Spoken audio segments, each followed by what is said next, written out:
Rishikesh Advanced Pain Clinic, Noppimayam Surgery Duram. For appointments 9155515563. అంకిత రాజ్ పెళ్లి అనేది ఒక న్యూస్ ఎంత అయిందో, ఇప్పుడు వాళ్ళిద్దరూ సెపరేట్ అవ్వడం కూడా ఒక పెద్ద డిస్కషన్ అయితే దీని మీద నడుస్తుంది. హుహు. అయితే అంకిత రాజ్ ఎందుకు విడిపోయారనే దాని మీద ఎవరికీ కూడా ఒక క్లారిటీ రావట్లేదు.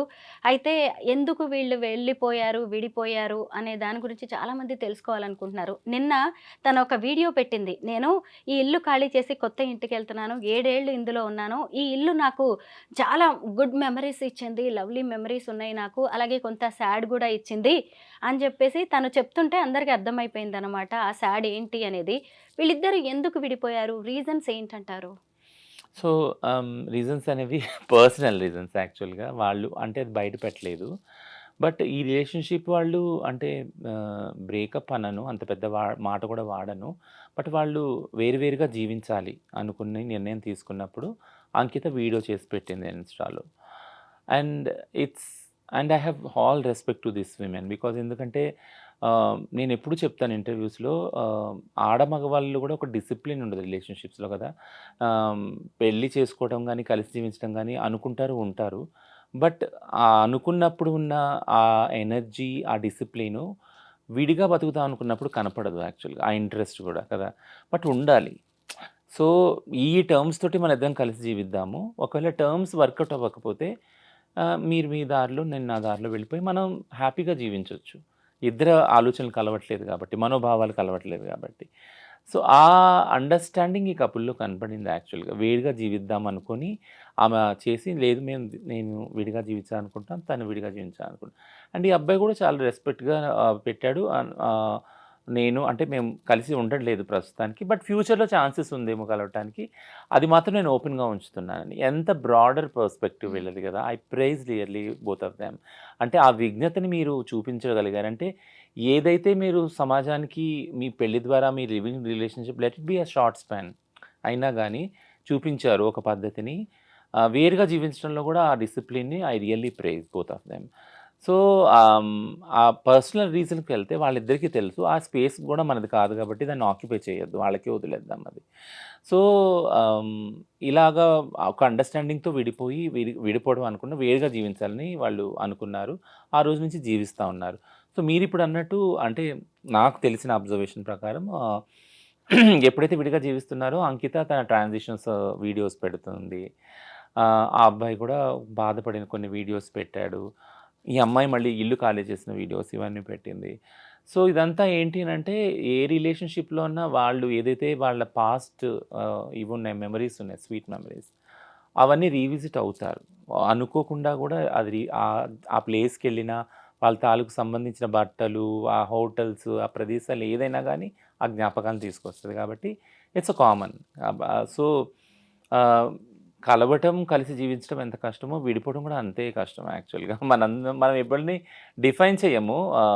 వెంటనే వెళ్ళి సాడ్ స్టేటస్‌లు ఇవన్నీ పెట్టేసుకొని ఇవన్నీ చేస్తారు చాలామంది యాక్చువల్‌గా.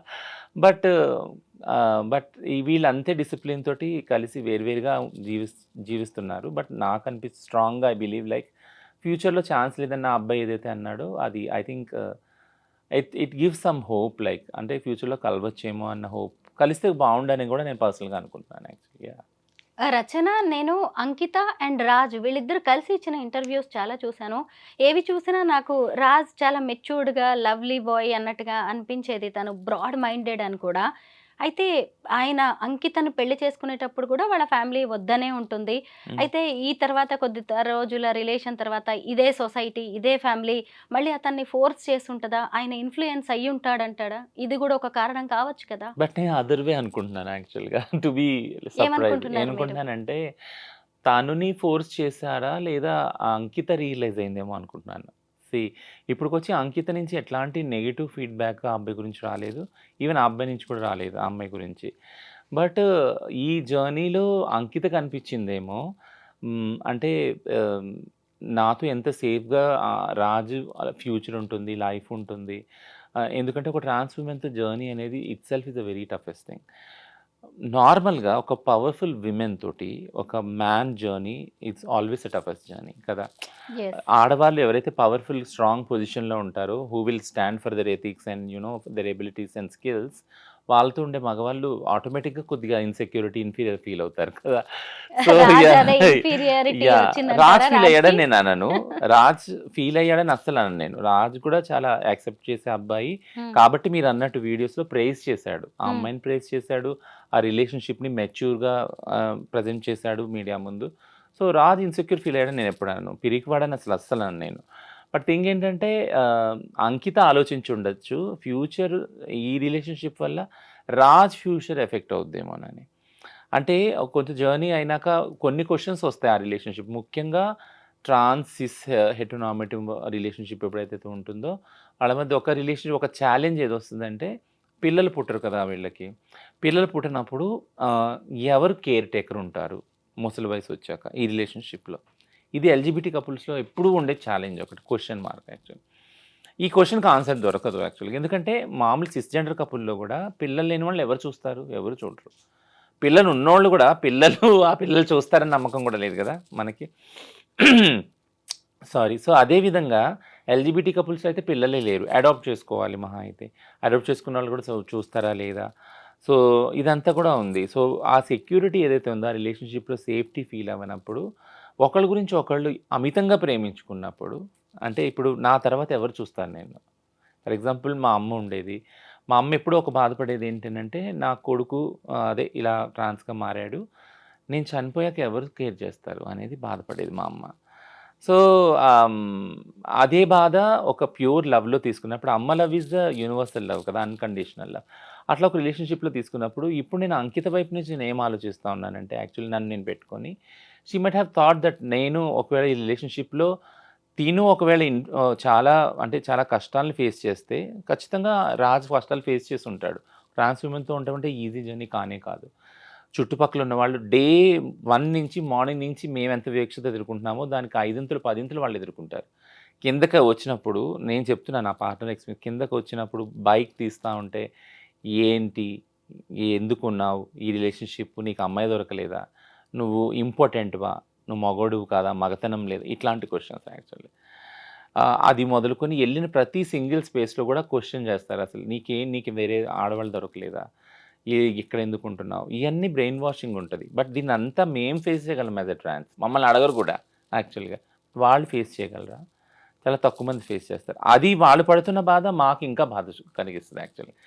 నా లైఫ్‌లో కూడా అదే జరిగింది. నేనెప్పుడూ నా వివక్షత నేను ఎదుర్కోలే యాస్ ఎ ట్రాన్స్‌గా. I'm so vocal and so vibrant. నేను బయటికెళ్తేనే అసలెవరు నా ముందుకు రావాలంటేనే దడుచుకునేవాళ్ళు. అట్లాంటి క్యారెక్టర్, పర్సనాలిటీ నాది.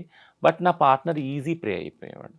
ఒక గుడికెళ్ళినా, లేదా ఏదైనా ప్రేయింగ్ దానికి వెళ్ళినా, ప్రేయర్ చేయడానికి వెళ్ళినా, ఒక గ్యాదరింగ్‌కి వెళ్ళినా, వెంటనే అందరూ నొసలు, భృకుట్లు ముడిపడేది ఏంటనంటే, ఓహ్! పలానోడు, పలానా వాళ్ళ పార్ట్నర్. సో, కాబట్టి అక్కడ నా గురించి, నా విషయం గురించి తన స్టేటస్ తగ్గిచ్చడం, తనని క్రిటిసైజ్ చేయటం, స్టిగ్మా చేయటం, డిస్క్రిమినేట్ చేయటం, బుల్లింగ్ చేయటం ఇదంతా జరిగేది యాక్చువల్‌గా. అదంతా ప్రెషర్ కదా! అది ఎక్కడ లేని ప్రెషర్. ఆ ప్రెషర్ ఎక్కడ చూపించాలి యాక్చువల్‌గా? వాళ్ళు గూడా వాళ్ళ తల్లిదండ్రులను వదులుకొని వచ్చి కలిసి జీవిద్దామనే వస్తారు కదా! సో, ఈ ప్రెషర్‌ని ఎలా కోపప్ చేయాలి రిలేషన్‌షిప్‌లో? ఇవన్నీ నేను అనుభవించాను గాబట్టి ఐ కెన్ నో దట్. ఆ అండర్‌స్టాండింగ్ నాకుంది. So, I come completely like opposite to you. అంకితనే డెసిషన్ తీసుకొని ఉండొచ్చు కదా! ఈ అబ్బాయి సేఫ్టీ గురించి, తను సేఫ్‌గా ఉండాలి, తన ఫ్యూచర్ సెక్యూర్ ఉండాలని దూరం పెట్టుండొచ్చు కూడా అనుకుంటున్నాను.